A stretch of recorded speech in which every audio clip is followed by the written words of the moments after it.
Përshëndetje dhe mirë se vini në një epizod tjetër të podcastit me Alketën. Sot kam një temë shumë të rëndësishme që kam shumë për zemër, është për shpirtin, mendjen dhe gjithçka ato që ndjejmë brenda. Me mua sot është psikoterapisti Arber Zeka, i cili do të na ndihmojë të kuptojmë më shumë për ne dhe për botën tonë të brendshme. Mirë se vjen Arber. Mirë se të gjeta Alketë. Po kom qef me fillu me diçka pak ma personale. Qysh është me qenë psikoterapist për ty? Qysh e ndjen veten kur e ndihmon dikën ose gjendesh përballë dhimbjes ose shpresës dikujt? Pyetje e vështirë, sepse përgjigjja është shumë personale dhe njerëzit kanë qef me ik gjëra personale, sepse kur flet për gjëra personale emocionohesh edhe ki frikë mos po del diçka dhe i kontrollon. Kështu që si psikolog i bën që je përballë disa njerëzve që patjetër e kanë me mbrojt ndjenjat e tyre të mbrëmshme, patjetër e kanë me u kujdes edhe mos me dal ani pse ata kanë një temë që kanë me diskutu me mu, po është një punë që unë e baj me qef, përbos që e baj me qef, është një punë që unë me të vërtet knaqna, jo që knaqëm qatë shumë se unë i kam ndihmu njerëzve, sepse roli jam nuk është me ndihmu njerëzve, roli jam është me qenë pranë tyne, edhe me përdorë në një farë mënyrë pasqyrën, ku ata me pa vetën e vetë. Kështu që sa herë do që kjo pasqyra ime që unë e baj që klientat e mi mu pasqyru vetën e vetë, është një ndjenje jashtëzakonshme, është një ndjenjë me të vërtetë e mirë, edhe ajo mba mu knaq edhe që ajo kënaqësia më përcjell për një kohë. Edhe pse është jo rrallë mundet me ndodhë që jo të gjithëve mundesh me ndihmu, sepse pavarësisht që je psikolog, nuk je psikolog për gjithë, edhe nuk mundesh me ndihmu të gjithëve. Sigurisht që kena dështime edhe na në fushën tonë, mirë po na preferojna mos mi quj dështime në fushën tonë, sepse thojmë ka faj vetë klienti. Mirë po më përgjithsisht është një dinamik në të cilën unë e kaloj, edhe që kjo dinamika me klientat e mi edhe me mu nuk është proces që përfshihen vetëm klientë e mi, sepse në proceset psikoterapeutike patjetër përfshihet edhe profesionisti i cili ofron ndihmën, kështu që ata mësojnë diçka prej meje dhe njëkohësisht edhe unë mësoj diçka prej tyne. Ata bëhen të vetëdijshëm për problemet, për nevojat e tyre dhe njëkohësisht edhe unë bëhem i vetëdijshëm shpesh për nevojat edhe për gjërat të rëndësishme që i kam në jetë ose gjërat të cilat edhe unë duhet me i bë. Që është një farë procesi, pra që është i ndërlidh mes meje dhe mes klientave të mi, ku edhe ata duhet me përfitu, por njëkohësisht edhe unë duhet me përfitu. Po që ai përfitimi është përfitim personal, edhe për mua dhe për ata, dhe ndonjëherë mundet me ka përfitim edhe profesional. Një gjë që du me prek sot është ndjenja e refuzimit, që shpesh besoj që shumica prej nesh e ndjen, po mendoj që rrallë flitet. Pa marrë parasysh refuzimin një grupi shoqëror, i vendit punës, i prindërve, po pyetja është pse dhem kaq shumë refuzime, pse shpesh këtë refuzim e marrim si një vlerësim për veten tonë personale. Sigurisht në qoftë se kish me qenë brenda përmena seancës, detyra ime e parë kish me qenë çka do të thotë për ty refuzim. Që i bjen kurdo që na flasim për refuzimin, secili kemi ka një koncept tonin, mendjen tonë, çka do të thotë refuzim. Sepse në qoftë se për mua do të thotë refuzim mos më pranu njerëz që unë me pi kafe me ta, për dikan do të thotë refuzim mos me kthy përgjigjen. Përderisa për dikan tjetër do të thotë që mos me i dhon shikimin me sy ose gjëra të tjera. Mi po si ndjenja e refuzimit lidhet pastaj edhe me konfliktet ose me jetën tonë mahershme që e kemi pas. Çfarë ka ndodhur mes meje dhe mes prindërve të mi edhe veç mas çfarë atashimi, çfarë lidhje kam pasur me nanën tem dhe si jam ndijone. Sepse normal fëmijët e parë për shembull që kanë lind kanë prirje më të mëdha që me parë refuzimin si diçka e keqe, përderisa fëmijët që janë të vegjëlit, ata patjetër e kanë me marrë vëmendjen e tjerëve. Kështu që nevoja jonë për me pas vëmendjen e tjerëve, që mos më refuzu, do të me verifiku mirë çfarë po plotson te neve personalisht, sepse normal askush më e rëndësishëm se vetja jote nuk është. Edhe na do të më mësu me kriu kufit tonë që qatë refuzimin mos me e pa që po refuzohemi. Thjesht nuk është momenti, nuk është koha që na me ndërvepru me qatë ndërveprimin që po dojna me u përfshi. Prandaj nuk është diçka që na do të me marrë shumë serios refuzimin. Na do të me përpunu si ndjen mrena neve, fillimisht me pa çfarë lidhje kena na me refuzimin, çfarë lidhje kem na me personat, çka na plotsojnë ata neve personalisht. Pastaj me e pa a është e rëndësishëm refuzimi për neve ose jo. Sepse në jetën që na zhvillojna në realitet nuk do të me zhvillu dhe nuk do të me jetu na për tjertë. Kështu që refuzimi po lidhet me tjertë. Jetën, kufit edhe gjithçka na do të me bë për veten tonë. Sepse nëse nuk e bëjmë për veten tonë edhe vazhdimisht e bëjmë për tjertë, kjo nuk është e shëndetshme dhe pra edhe nuk është po ashtu dhe nuk është e mirë. Shpesh unë di me bë pyetje dhe me thonë a kujdesesh për veten. Edhe këtë pyetje sigurisht i baj edhe vetes tam. Kur njerëzit përgjigjen a kujdesna për veten, zakonisht thonë çka po do të më thonë ti me këto. Edhe përgjigjja aty në shpesh është po në veshna, pastrohna, zbukurohna. Veshja, pastrimi, zbukurimet, këto gjëra janë për tjerë dhe nuk janë për ty personalisht. Kështu që do të me i diferencu gjanat. Kur gjanat janë për tjerë, atëherë mirë është me u largu prej tyne dhe me u kufizu mrena për mrena vetës tonë, sepse dush me konë i knaqën me vetën. Pa krejt munësh, po vetë pa vetën tonë nuk munësh. Në refuzimi, sigurisht, si ndjen ata që e kanë dhe ata që e përjetojnë, mundet me konë shpesh edhe ngacmus i ankthit, ngacmus i depresionit tyne, i dëshprimeve që e kanë jetë, po do të me përpunu dhe kjo që te përpunan pastaj të mëson teknikisht në një farë mënyrë që mos me pa si diçka të keqe, me pa diçka si mirëqen, sepse aja mundet me marrë energjinë më të madhe tonë dhe ti mos me qenë rahat pastaj me ndjenjen e refuzimit. A mujna me lidh pak këtë pjesë të trinj, për shembull afërsisht 8-20-ave me u refuzu, ndoshta mundet me qenë fundi i botës, edhe qysh a ki ndaj këshill qysh trinjt me mbrojt veten prej ndjenjes që ti nuk je i mjaftueshëm? Kur flasëm për çet moshën 20 ose edhe më poshtë se 20, flasëm për çet moshën e adoleshentëve dhe trive, ta sigurisht janë në një kohë ku ata përpiqen me gjetë veten e vet në çet botë. Edhe në kërkim të gjetës dë vetës ose mu përgjigj në pyetjen kush jam unë, shpesh ndodh që njerëzit mos më na e dhanë çato çka na e presëm prej tyne, ose çka na janë pritjet tona që me marr ndihmën prej tyne, dhe kjo i ban pastaj që me pas çato ndjenja të refuzimit, sepse nuk ndihesh pjesë e shoqënisë. Kena të ri që fatkeqësisht nuk kanë shok, nuk kanë shoqe, janë të vetmuar dhe kjo i bën që ata po zhvillojnë ndjenjë mrena për mrena vetës vet. Po me dasht me zgjedh këtë problem fillimisht është shumë e rëndësishme ti me përpunu si ndjen mrena për mrena vetës tonë. Mirë, po na ke nevojë për ndërveprim, edhe kjo kur ti ke nevojë për me ndërvepru me dikant tjetër, me pas shok ose shoqe, pastaj nëse nuk ki me kanë ti me ndërvepru, i bjen që kjo nuk ban mirë ty, kjo të ban keq për gjendjes tone të mrenshme. Të rritë mas shumë të evujnë këtë pjesë, sepse në kërkim me u bon dikushi, ata kanë pa tjetër me të regu forcen që e kanë, dijen që e kanë, edhe kush ata janë me të vërtet, ani pse edhe vetë nuk e din hala kush janë, edhe në qitë proces ata din pastaj me kanë të zhgënjym, sepse nuk e kuptojnë botën për rreth vetës dhe vetë. Dhe njëkohësisht as ata që janë për rreth tyne nuk i kuptojnë botën e tyne që këta në realitet e kanë.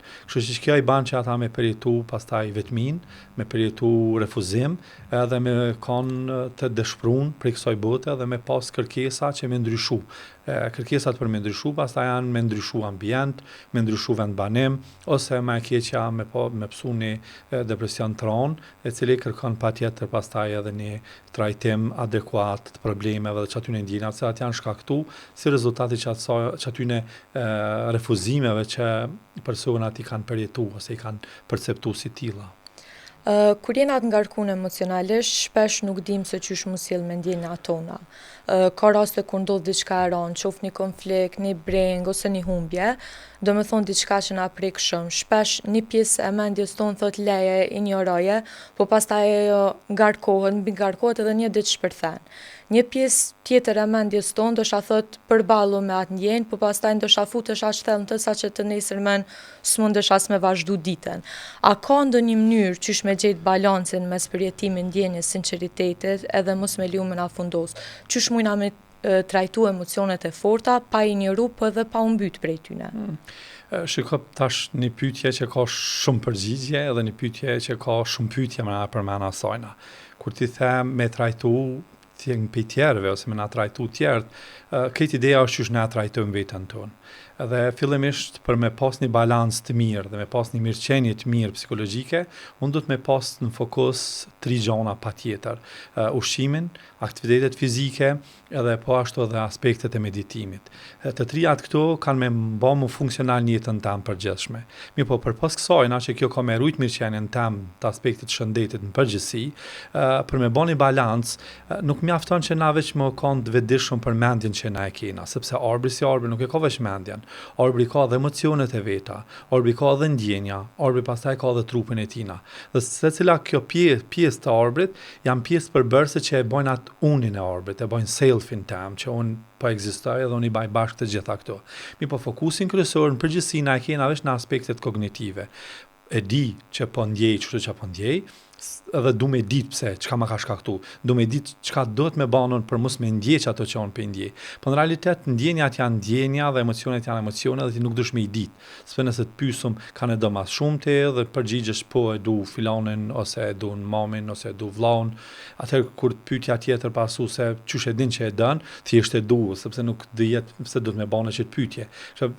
Në kupton kjo që kanë të bëj me ndjenja dhe ka me emocion, nuk ka të bëj me kognicionin. Kështu që nëse du me bën balans me veten tem, me gjetë paqe dhe qetësi me veten tem, atë do të me balancu mendjen tem, me trupin tem edhe me emocionet e mia. Dhe vetmja formë qysh e balancon çet pjesë, qysh e balancon emocionet, kognicionin, trupin tem dhe jap qetësi dhe rahati është përmes frymëmarrjes. Kur na marrim frymë ngadalë, bëhem të vetëdijshëm për trupin tonë, ose kur jena ngarkuar. Zakonisht nëse thënë kjo është shumë e rëndësishme për ankthin, sigurisht është shumë e rëndësishme për ankthin, por jo në momente kur jemi të psu ankth. Vedia për trupin edhe vedia për frymëmarrjen, që kjo vedia që na ngrismi për me majt përqendrimin e vëmendjes të fokusuar në një vend, kjo është e domosdoshme në çdo problematikë që kemi dhe veçmas është te ankthi. Mirë po jo në momente kur kena ataket panikut, jo në momente kur kena ankth, sigurisht kjo mundet me funksionu, mirë po kur na kemi ankth edhe fillojna me marr frymë, me nxjerr frymën, me marr frymë, nuk mundem me bën çet proces, nuk mundem me pranu si proces, dhe do të më lën ankthin me te i kalu çet pjesë. Kështu që ankthi ashta është ai emocioni kryesor që na kena nevojë me balancu, sepse na kena ankth për veten tonë, mos nuk po na dojnë, kena ankth për veten tonë, mos nuk po arrim projektet që i kena ankth në përgjithësi që nuk kena më kanë të pranuar, edhe kena ankth e plot, edhe çdo ndjenjë që na nuk dina mi dhani kuptim tjetër, na i thojna ankth. Kështu që ankthi nuk është diçka e keq, është diçka e mirë, sepse janë sinjale e ankthet, dhe na duhet mi pranu si tilla, si sinjale të cilat na tregojnë dhe na nxisin që na mu merr diçka me veten tonë, sepse nuk jemi të merr me veten tonë.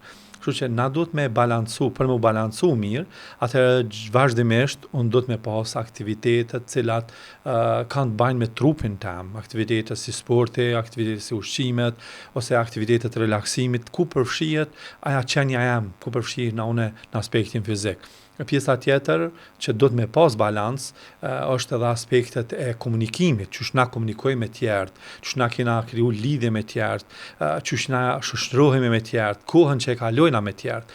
Dhe kjo pastaj një pjesë tjetër është pjesa e arritjeve tona, shkollat, kurset, puna që na zhvillojna, angazhimet tona që na i kena në jetë, edhe më e rëndësishmja, po gjithë se cila për këtyre rëndësishme, na i thojna me balancu edhe ato që ka dënë shpirti jot, ato që ka dënë vetja jote, sepse shpesh në harrojna me bën gjana që ka e kënaqin shpirtin ton. Përderisa dikush preferon me shiku serialet ose një film, dikush preferon me pi një kafe, dikush preferon hiking, do janë gjana të cilat me të vërtetë ti nihesh mirë në aspektin shpirtëror në çet pjesë dhe kjo pastaj me të ndihmu që ti me balancu veten tone. Kështu që këto janë 4 aspektet e balans modelit ose balancën e jetës që na patjetër duhet me përfshi ose duhet me balancu në jetën tonë përgjithshme. Përndryshe, në qoftë se na nuk e kemi shpërnda energjinë tonë, kohën tonë në çdo 4 aspekte në mënyrë proporcionale, atëherë nën kupton që ka pas një rrjedhë të energjisë dhe që a rrjedha e energjisë ka me shkaktu një parahati të mbrëmshme përmena vetës tonë. Nga njëherë kur kemi diçka që na mundon, një stres, një breng, një mendim që s'du me pranu as vetë, po edhe nëse mendja mundohet me injoru, atëherë trupi flet vetë. Për shembull mund me dal akne, mund me pas pagjumsi ose me flejt shumë, humbje oreksi ose shtim të ti. Edhe na fillona me kuptu që ndoshta ndër vedije na kena arrit deri tani mos adresimin e problemit.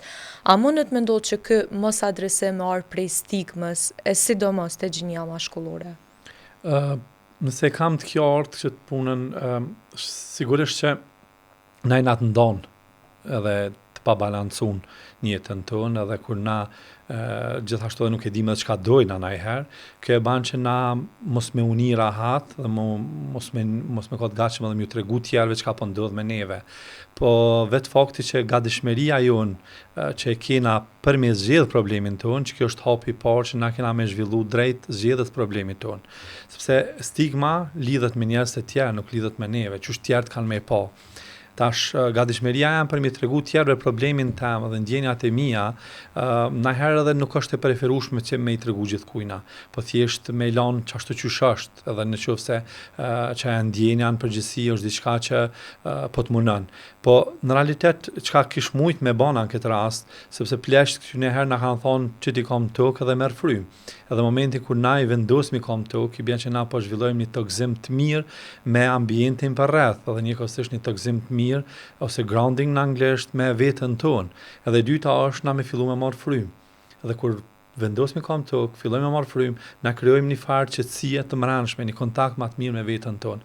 Dhe pastaj mundom me gjyku si të drejtë ato çka dojmë t'regu tjerëve ose si të përshtatshme me t'regu tjerëve kur unë po duam të marr ndihmën. Se njerëzit në përgjithsisht kur kanë halle janë të fokusuar me kërku ndihmë. Mirë po shpesh ndihmën që ata e kërkojnë nuk mundën me e marr, nuk mundën me marr për njerëzve që të presin.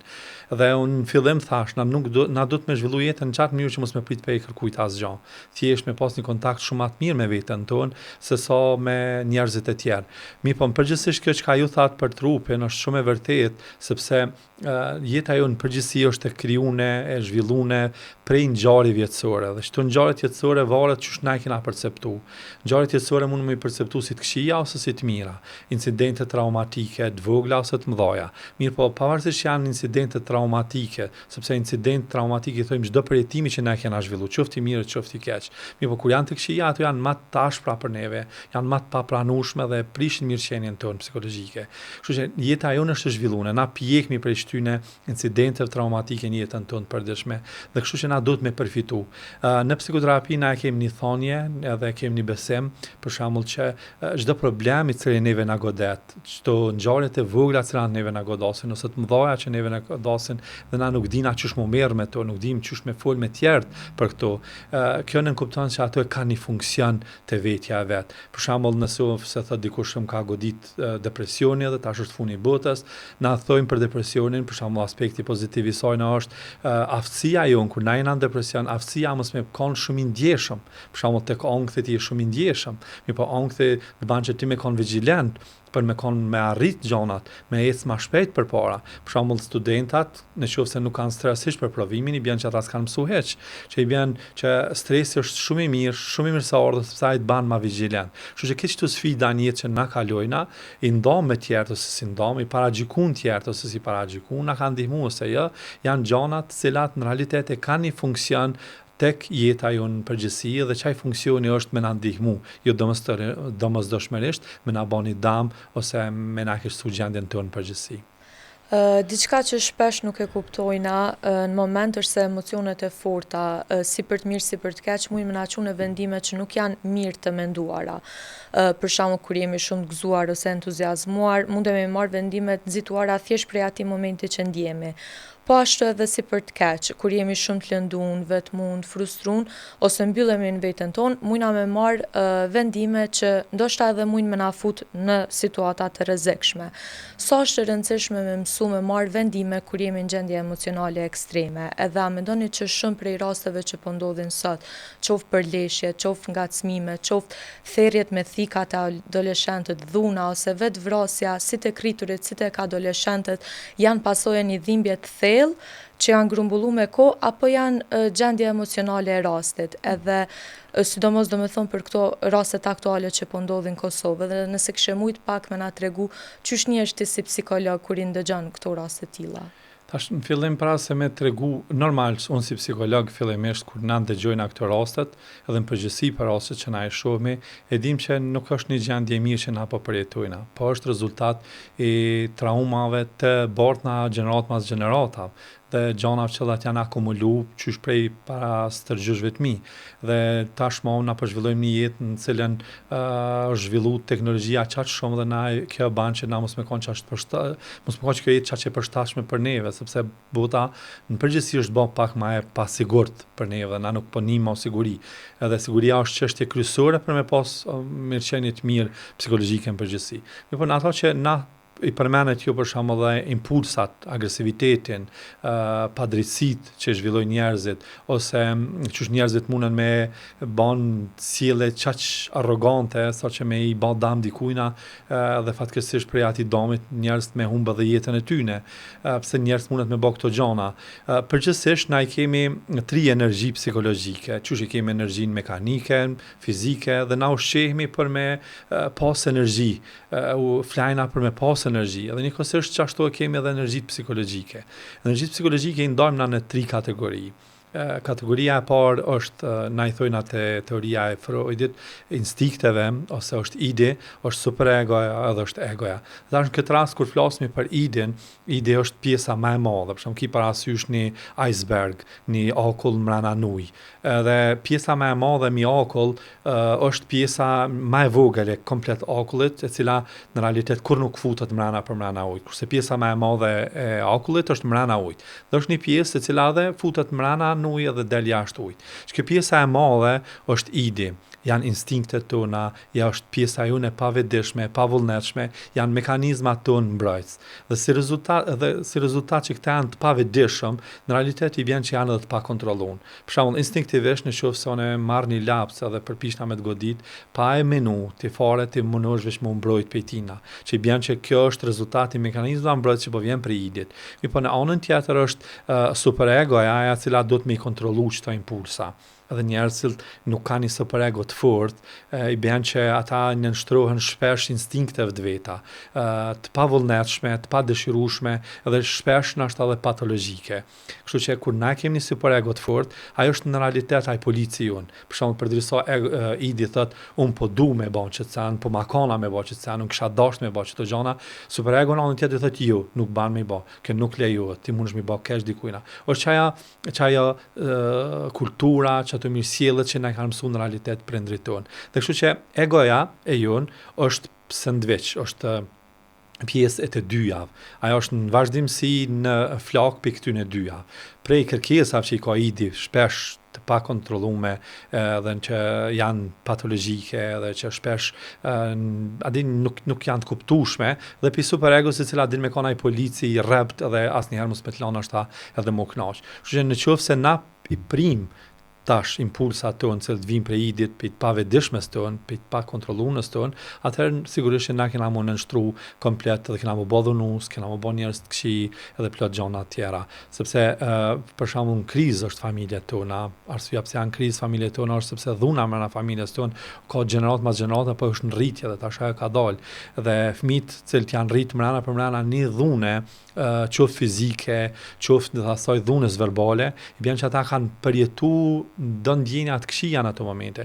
Mirë po përderisa kanë pa mamin edhe babin që ata po zgjedhin problemet e tyre, hallat e tyre përmes zhurmave dhe përmes rrahjeve të gjujt njëri tjetrin me çka do të u qellën, atë në njëjtën mënyrë edhe fëmijët pastaj kanë me menu që në çet mënyrë do të më zgjidh problemet. Që i bën që këto sjellje të këqija janë sjellje të cilat në realitet mësohen. Prandaj shpesh gjykohemi na si psikolog kur na thojmë dhuna nuk guxon asnjë moment dhe në asnjë mënyrë më u përdor. Për faktin sepse njerëz pastaj mësohen me dhunë dhe kështu që kur ti mësohesh me dhunë ai bëhet një farë ushqimi në jetën tonë të përditshme. Dhe përderisa është ushqim ti s'mundesh me najt pa ushqy. Kjo i bën që na do të pra me punu me veten tonë, me punu me çit shoqëri, sepse edhe në realitet edhe njerëzit cilët i nënshtrohen të pavetdijshmes tyne dhe krijojnë dhunë brenda familjes ose kanë shfaq një problematik në përgjithësi, janë persona që kanë nevojë mrena për mana vetës vetë, cilën nuk e kanë përpunu. Edhe përderisa nuk e kanë përpunu, aja e ban presionin tepër të madh mrena për mu shfaq tutje jashtë. Kështu që ata din me kon agresiv pastaj, din me kon agresiv ndoshta edhe veç aspektin verbal tyne, ose me ban gjana të cilat në realitet njerëzit normal ose në përgjithësi shoqëria nuk i konsideran, sepse janë gjana të cilat nuk është dashur qenjet humane në realitet me i vepru. Në jetën e përditshme shpesh e ndjejmë një presion të padukshëm me i përmbush disa standarde ose pritshmëri që shoqëria na i vendos, për shembull mënyrën qysh mu dok, qysh me vepru, çka me arrit me një moshë caktune. Sa ndikon ky presion i standardeve shoqërore në shëndetin ton mendor? Edhe a mendoni që shpesh mundohemi me jetu për sytë e tjerëve edhe e humbim lidhjen me vetveten? Në përgjithësi jetën sot që na e zhvillojnë për tjerë, nuk zhvillojnë për vetën tonë. Vetëm në momentet caktune kur na vedisohemi çaq shumë prej asaj që tjerët neve na kanë zhgënjy, atëherë filloj me reflektu dhe me thonë ka dalë. Kjo është diçka që unë duhet me të vërtet më mirë me vetën tam, sepse në përgjithësi jetën që na zhvillojmë për tjerët dhe nuk e zhvillojmë për veten tonë. Tash kjo vidia që na zhvillojmë për veten tonë, për ato aspektet tona të mbrëmshme, vedisohemi për ndjenjat që na i kena, kjo bën që ti me ka më i vetëdijshëm dhe më i mbrojtur prej njerëzve të tjerë.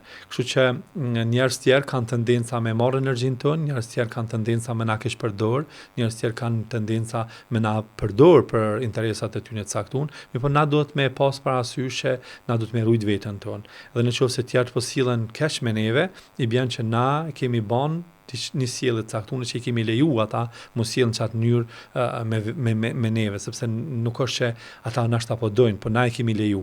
Dhe pjesa më e rëndësishme në këtë rast është na mi kriju kufit ton. Me ditë çka po dojmë dhe mi kriju kufit ton. Edhe me ka të vetëdijshëm kur na nevojitet dikush edhe kur nuk nevojitet dikush. Me ka të vetëdijshëm edhe ndaj kërkesave të tjera që i kanë ndaj neve edhe na kur kem diçka ndaj tyne. Kështu që përgjithsisht për shembull sepse tash këto rrjetet sociale normal që e kanë ndiku që unë du tjerët me më pa në Facebook që unë po kënaqna në botën tem, po kënaqem me familjen tem, po kënaqem në punën që unë zhvilloj. Domethënë është një farë do gjana që janë të pavetëdijshme dhe të pavullnetshme që na jena të shtyn me i bë për shkak sepse janë kërkesa të njerëzve të tjerë për rreth. Për shembull shpesh veshja që na e kemi është kërkesë të tjerëve. Përderisa unë du me dal me gjinse, dikush tjetër ka më thënë ju se ti e ki moshën, nuk e ki moshën tash se ti me dal me gjinse, ose me i pas edhe unë po du për pavarësisht që jam 40 vjet, po du mi pas pantolla të shkym, gruaja ka më mbërtit, ka më thënë ju se kjo është diçka e pazakonshme me ty. Kështu që na duhet nashta më mësu me jetu jetën tonë, që ashtu qysh na dojna me jetu, dhe jo qysh dojnë tjerët prej neve që na me jetu. Po. Le flasim pak për psikologët, zakonisht në për shkolla, sidomos të mesme dhe fillore, gjendet një psikolog. Nga njerë një pedagog e cili mundet me zëvendësu me një farë forme rolin, po le flasim pak për psikolog në për shkolla. Ata janë aty formalisht, por rrallëherë i shohim që kanë një rol funksional. Për shembull ka shumë zonë që nuk shkojnë me fol me psikologun sepse nuk ndihen të afërt, e kanë një frikë që ndoshta flasin me prindrit, flasin me mësimdhënësit e tjerë, grupi i tyre shoqëror e kuptojnë se çfarë ata po ndjejnë. Po ashtu ose me një fjalë mendojnë që biseda nuk është vërtet konfidenciale. Po ashtu, shumë psikolog e japin edhe landën e psikologjisë. Atëherë kjo bën shumë atë vështirë nxënësin që me shku tek psikologu me fol sepse është një person që po rrin përballë teje, të vlerëson, t'jap dije, po ashtu din edhe shumë gjëra të brendshme ose intime për ty. Si e sheh këtë situatë? Është realisht psikologu në shkolla një figurë mbështetëse apo veç një zyre që rrallëherë trokitet? Psikologët në shkolla janë psikologi i shkollës edhe psikologu ligjërues, ata dallojnë njëri prej tjetrit sepse ai që ligjëron veç ligjëron dhe nuk pranon rastet. Ti e the shumë mirë edhe e përshkruve shumë mirë se ç'është duket një psikolog i shkollës. Po jo ç'është duket perspektivën e psikologut, sepse na kena psikologë në shkolla që janë me të vërtetë fenomenal dhe bojnë një punë të jashtëzakonshme. Mirë, po çaj stigmatizimi që e kanë mësuesat, çaj stigmatizimi që e kanë arsimtarët dhe profesorat e një shkolle të caktuar ndaj psikologut psikologut, që kjo është e papranueshme. Sepse zakonisht kush ka me çka bajnë mësuesat brenda klasës, nëse kemi një nxënës i cili ka sjellje deviante, automatikisht mësuesi matematikës do thotë apo rrenort, unë çoj te psikologu. Dhe tash kjo çojtje psikologu e përdorin të gjithë mësuesat, e përdorin edhe drejtori i shkollës, e përdorin komplet shkolla dhe veç psikologu është ai i cili nuk e përdor si shprehje. Edhe tashmë kjo e ka marrë udhën e vet në kuptimin e asaj që nxënësat e shohin psikologun si një diçka e keqe dhe jo si një diçka e mirë. Dhe normal që kjo do të më ndryshu, po nuk mund të më ndryshu të nxënësat, nuk mund ata më ndryshu opinionin. Do të më ndryshu profesorat edhe ata që të referojnë nxënësat deri tek psikologu. Sepse psikologu e bën punën e tina, po me çto ideet cilat janë dhënë për psikologun, çysh është paraqit psikologu para nxënësave, është paraqit si një dele e zezë, si dikush që ti ki me shku te ai veç kur ti ki patjetër një problem. Në realitet psikologët e shkollave janë aty për mi tregu mësuesave çysh mos sill me nxënësat, mi tregu edhe prindërve shpesh se te shtëpia do të kriju një ambient tjetër dhe një ambient më i sigurt për nxënësat, po as mësuesat edhe as profesorat edhe njëkohësisht as prindrit shpesh nuk janë të gatshëm i marrë rekomandimet e psikologut dhe kanë kaluar në një farë pozita dhe më thonë që psikologu i shkollës nuk po den, ai s'po bën hiç kur gjë, dhe në anën tjetër kurdo që ne kena një problem, kurdo që kena një dhunë për mëna shkollës, personi i parë që pyetet është psikologu, i cili a e ke kontrollu, a e ke pa, çfarë sjellësh ka pas, a ka pa diçka që është dashur me pa, dhe normal kjo është koha e fundit kur ai është, sepse psikologu paraprakisht sigurisht ka dhënë rekomandimet e veta edhe për mësuesat, edhe për prindërit, edhe për këtë njerëzit e tjerë.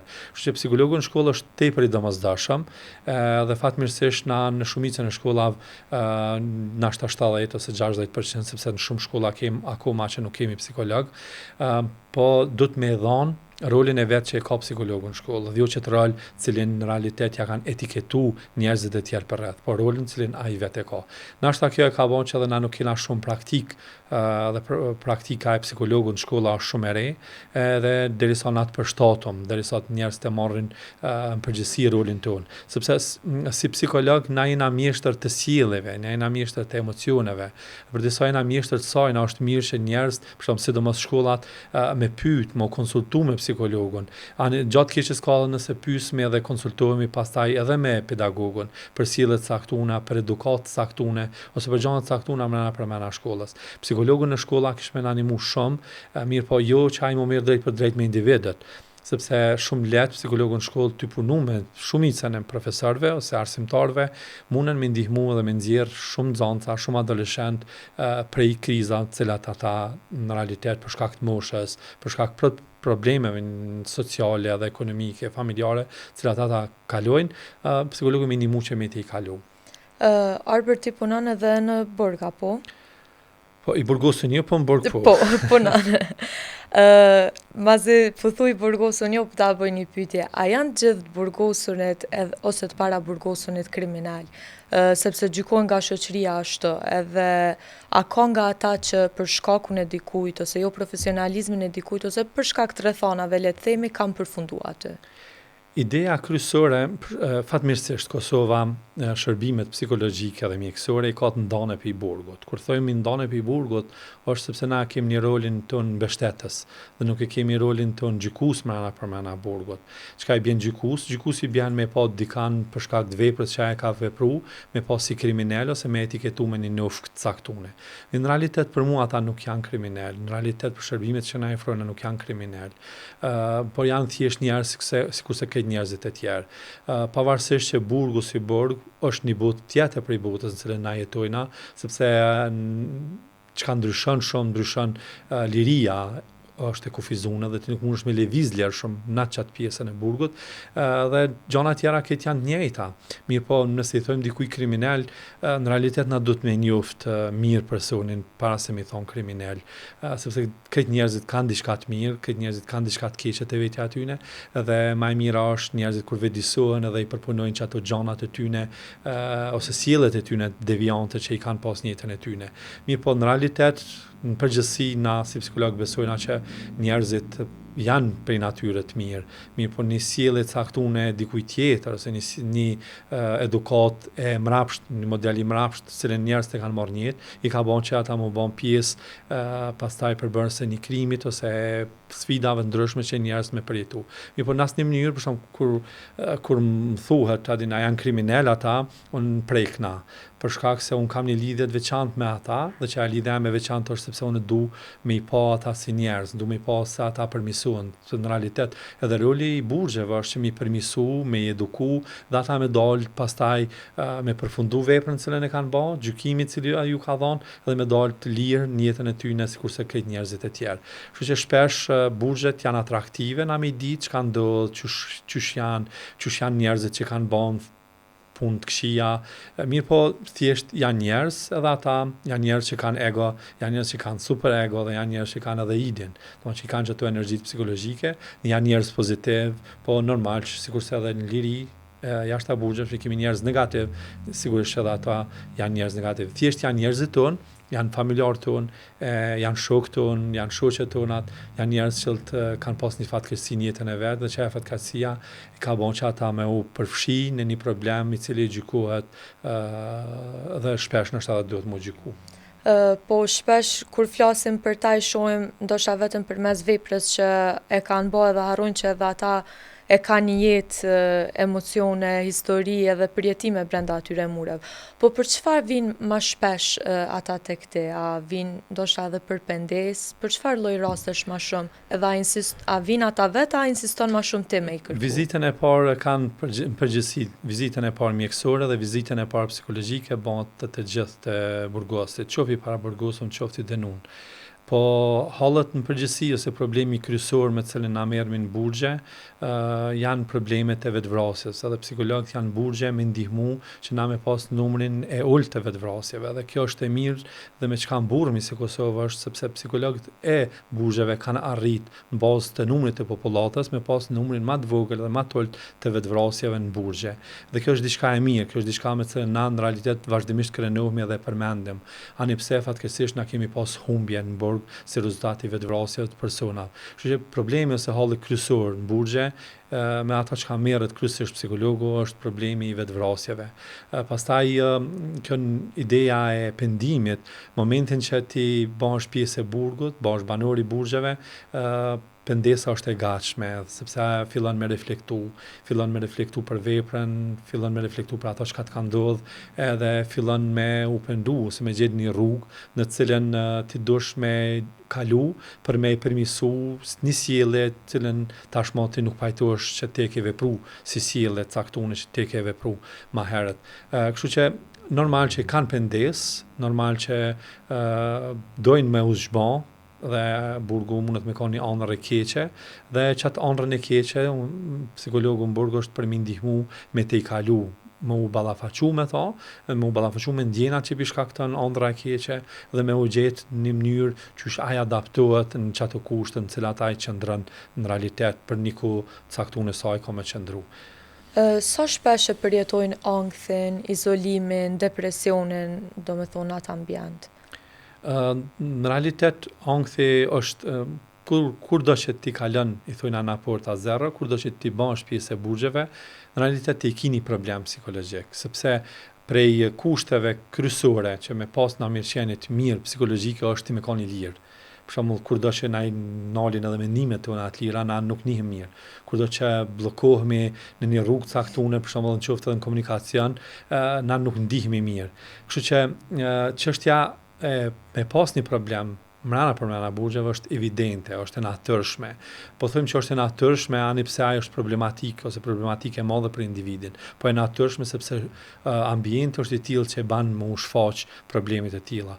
Si psikolog më na pyet na kishim mbyll këtë burgjet dhe kishim ban ose me gjetë një mënyrë tjetër që me ndihmu njerëzve dhe jo në çet mënyrë, sepse burgu nuk është diçka e mirë për shëndetin e njerëzve, është diçka tepër e keqe dhe se afekton tepër ran. Mirë po normal që ankthet janë më të shpeshta depresionet nuk janë ata që vujnë për depresionit nuk janë persona që të lajmërohen tek psikologu, janë persona që don me najt me veten e tina dhe mrena për mrena me zgjidh problemin, nuk don me shfaq të tjerë, sepse në momentin kur e shfaq ai dhe zgjidh pastaj depresionin. Kështu që sigurisht është ankthi ose problemet e ankthit në përgjithësi ose ankesat psikosomatike që na i thojna, që ato ankesat në trup që janë shpesh të lidhna me gjendjen e tyre psikologjike ose me historinë e tyre personale, të cilën ata janë ty kalu dhe aja i ban që ata me disa ndjenja për mrena vetës vetë edhe për mrena trupit tyne që e kanë të nevojshme pastaj me nda me psikologun.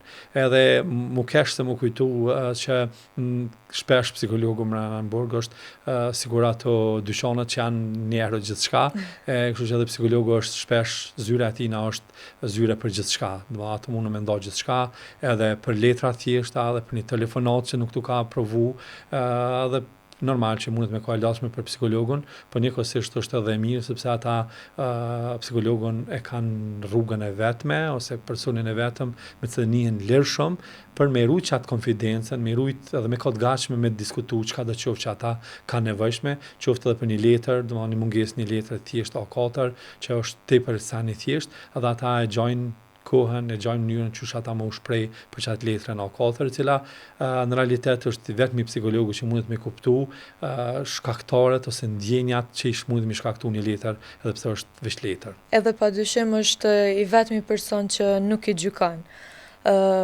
A flasin për familjet e tyre, a ju mungojnë, a ndihen të harrun prej jashtë? Fati më i mirë i një të burgosëri është kur ata kanë familje. Momentin kur s'kan familje, kjo thuhet që ata nuk kanë faktor mbrojtës. Kjo është e njëjta edhe për neve. Kurdo që na kena raportet mira me familjen tonë, i bjen që na kemi faktor mbrojtës tepër të mirëqenies tonë psikologjike. Kështu që kushdo që nuk ka kontakte të mira me familjen, kushdo që ka kriju konflikte të mëdha me familjen, do të me gjetë një mënyrë që këto konflikte rregullohen, sepse dami është tepër i madh në aspektin psikologjik. Kështu që janë problemet më të shpeshta, janë problemet që kontakte me familjen, sepse familjet tona tradicionalisht kur fëmijët tonë kanë bën një vepër ose janë përfshirë në një problem caktuar, na e kemi atë rolin jo përkras. Tash na nuk po me përkra të keqen, me përkra veprën që ata veprojnë, po me përkra individin si individ. Për shembull, baba mund të lirë shumë me thonë, po djali jam, çka do që ti ke ban, unë nuk pajtohem me ato që ti ke ban, në po ki parasysh, unë jam baba jot, dhe çka do që ti menon që unë me të ndihmu, atëherë unë jam i gatshëm me munu me të ndihmu ty. Kështu nuk kem çet fjalor.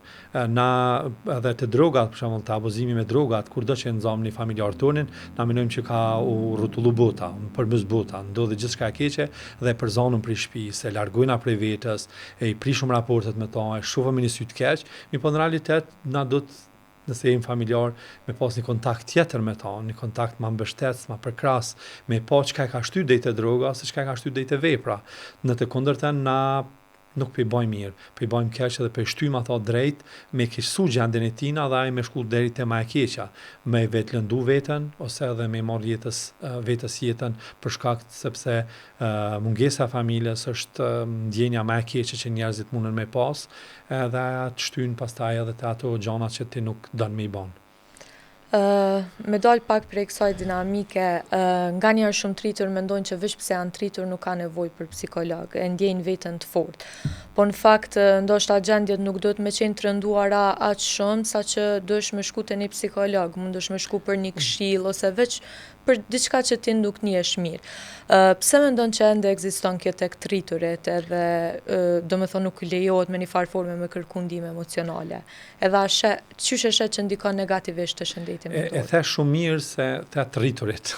Po. Sepse triturit shpesh din me i pru fëmijët tek psikologu, edhe në realitet nuk është problemi i fëmijëve, por është problemi i prindërve. Ideja për me shku te psikologu ose me kërku ndihmë për shëndet mendor është shumë personale. Arsyeja pse po thojmë personale është sepse as na nuk mundemi ndihmu njerëzve të vinë pa dëshirën e vet. Mirë po, secili person do të me bë pyetje vetes tina. Kam nevojë ose s'kam nevojë? Dhe kurdo që tash normal na mundu me bësh shaka dhe me thonë kur ti ki nevojë për psikiatrin kanë me pa krejt mahalla.